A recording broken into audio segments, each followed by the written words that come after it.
Ada Mas Lutfi di WhatsApp call. Selamat malam Mas Lutfi. Selamat malam Mas. Oke, Mas, silahkan, ceritanya cukup menarik ya. Saya sudah dengar dan menurut saya ini menarik banget. Jadi silahkan bisa diceritakan dari awal, lebih detail, lebih runtut ya Mas ya. Ya, jadi ceritanya dulu saya punya teman ketika kuliah, rumahnya dekat rumah saya, jadi tetanggaan itu. Ketika saya main ke rumahnya, kemudian dia cerita ngajak saya kan ke rumah kakaknya, ke rumah kakak saya, yuk kenapa? Ini mertuanya lagi sakit, jadi kakaknya itu tinggal di rumah mertuanya gitu kan. Jadi panggilannya mertuanya itu kalau dipanggil orang-orang lingkungan itu Pak Haji gitu. Ke rumah Pak Haji, yuk saya temenin ke rumah Pak Haji dari baru sakit. Oh iya, saya ikut gitu kan. Nah terus saya ke rumah itu karena saya juga kenal dengan kakaknya kan. Ngobrol bertiga gitu kan di ruang tamu. Itu masih sekitar jam habis isak, sekitar setengah 8, jam 8 gitu malam. Tiba-tiba setelah tengah-tengah ngobrol itu ada orang dari dalam, karena di ruang tamu ya, di ruang tengah itu ada orang keluar gitu kan. Orangnya ya kayak orang biasa gitu kan, persis seperti orang biasa gitu, pakai sarung, pakai kaos gitu. Nah tiba-tiba duduk di sebelah saya, terus nepuk kaki saya kan, bahasa saya, Mas dari mana, rumahnya mana gitu kan. Saya pikir saudaranya Pak Haji tadi kan, yang dari dalam tadi. Terus tapi saya curiga ketika dia nepuk kaki saya itu, ngomong saya, kok dua orang itu, teman saya dan kakaknya itu nggak respon misalkan. Kalau ada orang keluar kan harusnya ikut menyapa gitu kan. Mereka nggak seperti nggak respon. Nah, saya terus agak sadar gitu, oh ini mungkin bukan orang ini. Saya coba respon, tetapi dengan saya batin gitu. Ya Pak, saya temannya Mas, teman saya tadi, saya temannya Mas ini.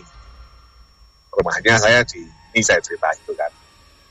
Terus saya jawab, dan teman saya dan kakaknya itu sama sekali tidak menggapai tadi, tidak merespon ada orang tadi. Nah, saya baru yakin, oh ini berarti mereka berdua nggak lihat ini. Oke, terus saya ngobrol dengan saya, coba batin tadi itu, dia cerita, ya Pak, ya Mas, saya saudaranya Pak Haji, dia bilang gitu kan. Ini Pak Haji itu baru sakit, jadi dia nerocos ngomong terus, saya nggak tanya, dia ngomong terus. Ini saudaranya Pak Haji itu baru sakit, Pak Haji itu kasihan Mas, karena ini sakitnya nggak sakit biasa, ini dikirim sama orang di daerah luar kota, dia nyebut daerah di luar kota gitu, di lereng sebelah gunung ceritanya gitu, di luar kota, karena dulu sakit hati, kesulitan pinjam uang sama Pak Haji nggak dikasih, dan ini masih saudara, masih hubungannya sepupu gitu kan. Dia cerita detail gitu, orangnya namanya Pak ini, tinggalnya di sini, alamatnya di sini. Terus dia pakai dukunnya tinggalnya di sini, di desa A gitu. Saya sebut semua detail gitu kan. Dan saya sama sekali nggak merespon, saya cuma dengerin aja gitu.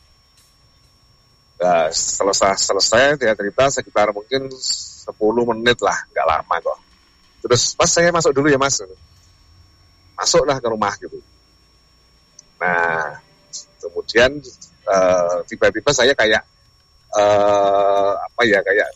akhirnya saya ini kayak harus sampaikan ke teman saya dan kakaknya ini.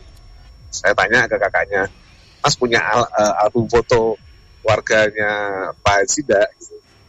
Oh ada, ini di bawah meja itu diambil kan, ada foto, terus buka gitu kan. Spontan saya tanya, nunjuk foto, Mas ini siapa ya Mas? Oh ini saudaranya Pak Haji, ada di tinggal di saya sebut saja mungkin ya di Boyolali gitu kan. Boyolali, dia saudaranya gitu. Oh gitu, okay. Mas saya boleh cerita nggak, tapi jangan disampaikan ke Pak Haji ya, nanti takut saya kalau ini fitnah atau apa gitu. Saya ceritakan tadi, saya dikasih tahu orang barusan keluar dari rumah, tadi siapa mas? Tanya, loh nggak ada gitu, nggak ada orang di rumah, dia bilang gitu kan.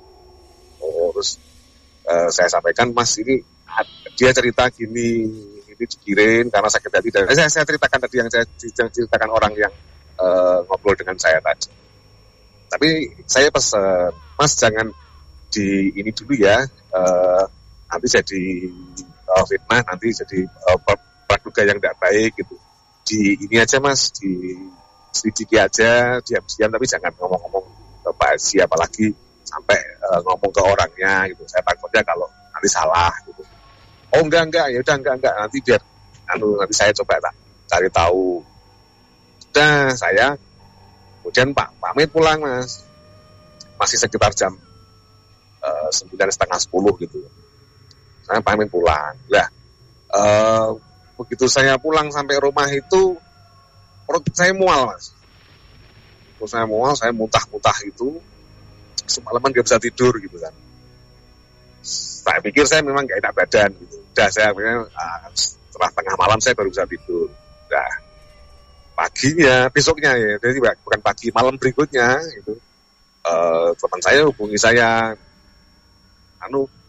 yang semalam kamu sampaikan ke kakak saya itu ternyata malamnya langsung disampaikan Pak Haji, mertuanya itu, beliaunya baru acara pengajian di Jogja gitu kan. Dia cerita langsung merespon, oh iya saya udah curiga, dia si Pak Haji itu bilang, akhirnya dari Jogja dia langsung tidak pulang ke rumah, langsung nyamperin saudaranya tadi di Boyolali, si Pak yang juga tadi itu di sana, terus didedes gitu ya, kamu kenapa gini? Awalnya nggak mau ngaku gitu kan, tapi akhirnya didedes, dipaksa, ditekan gitu, akhirnya dianya mau ngaku gitu kan, akhirnya ngaku, ya lah mas kebangetan kok, saya baru butuh bantuan kok nggak dibantu gini-gini.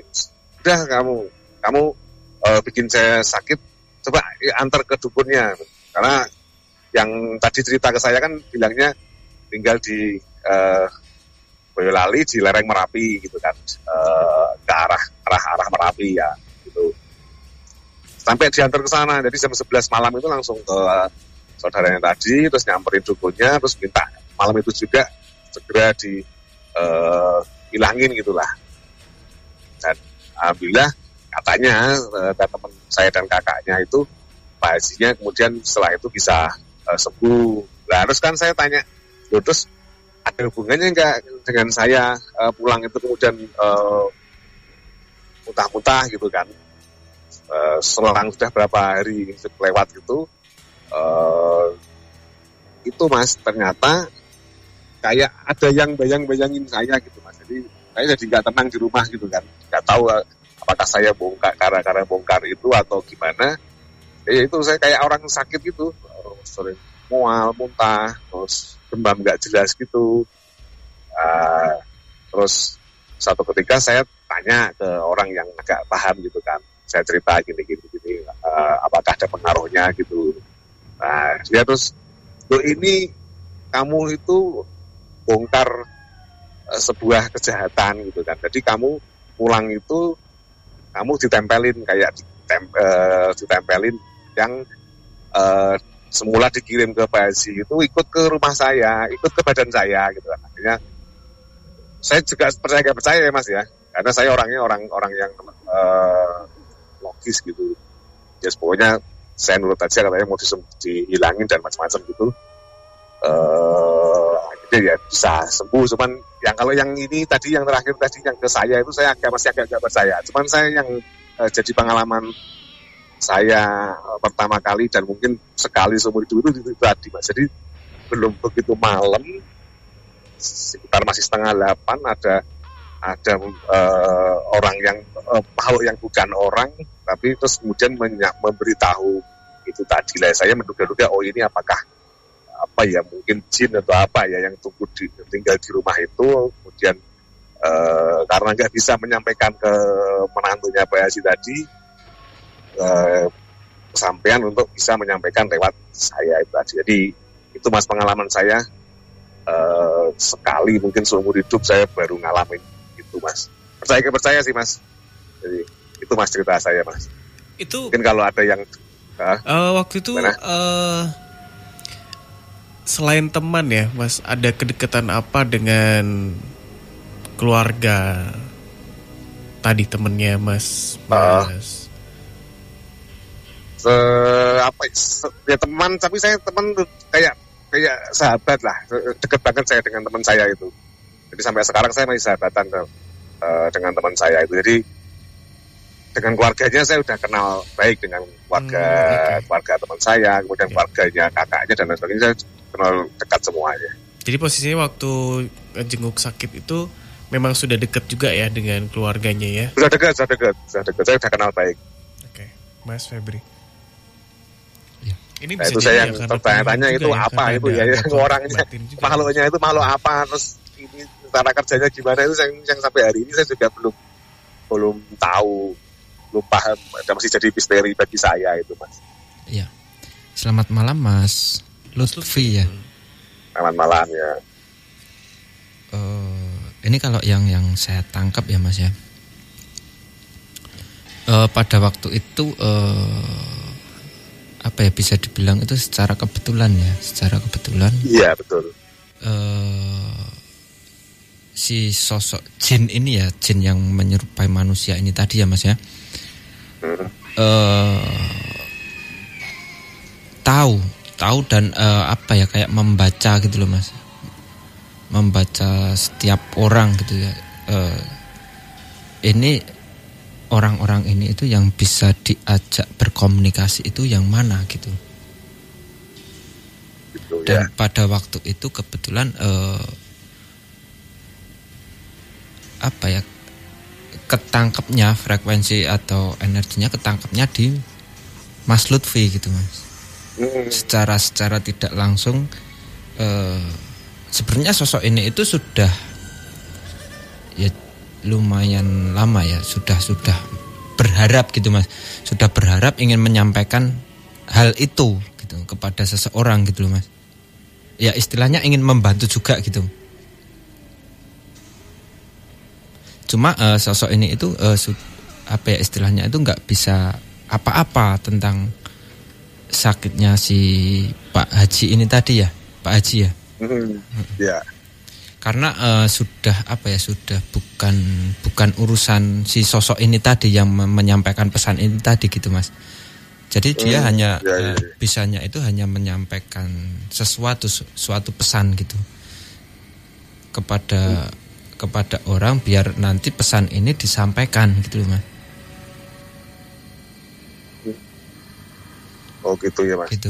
Jadi orang makhluk tadi mungkin memang tinggalnya di rumah. Iya, di rumah itu, itu, Mas. Di rumah itu. Sosok ini memang ada di rumah itu. Jadi istilahnya kayak penunggu rumah itulah gitu ya.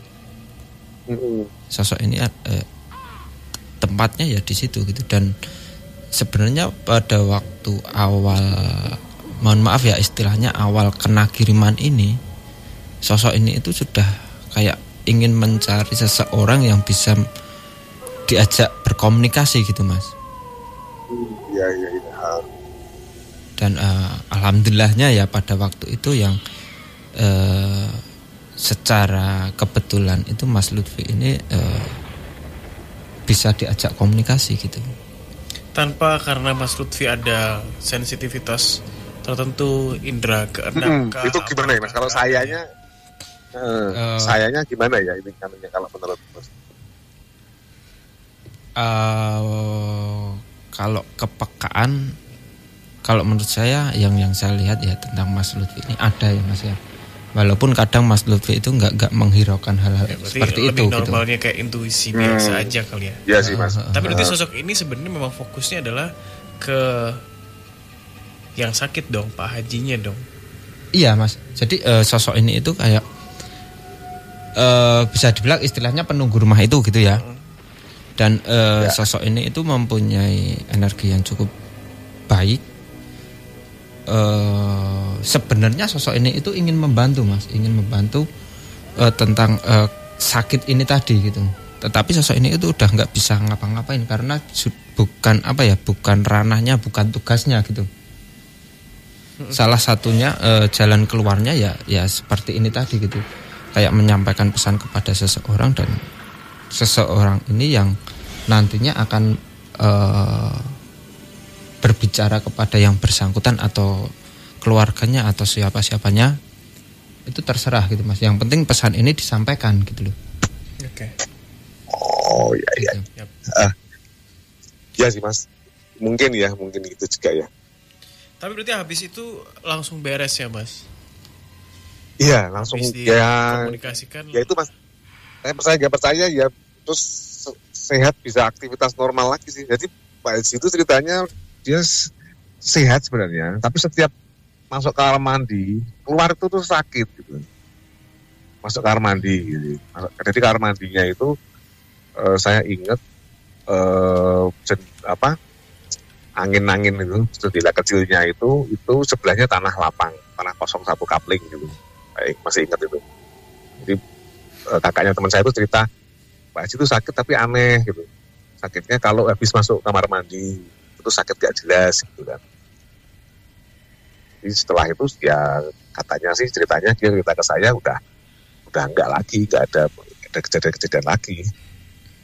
Yep. Dan ini ya Mas yang apa ya, pada waktu Mas Lutfi pulang dari rumah itu ya Mas ya, dia kan mengalami kayak mual, terus kayak istilah ya intinya badan nggak enak gitu ya Mas ya. Itu kalau yang saya lihat ya, itu memang ada sangkut pautnya dengan si sosok yang istilahnya disuruh menyakiti ini tadi gitu Mas. Jadi sosok ini tuh kayak nggak terima gitu loh Mas, kalau niatannya itu ada yang membongkar. Iya.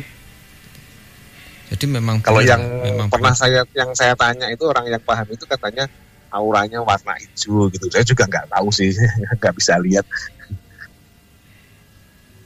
Yap, oke. Cukup kali ya, Mas Febri? Ya. Terima kasih, Mas. Terima kasih, Mas Lutfi. Terima kasih.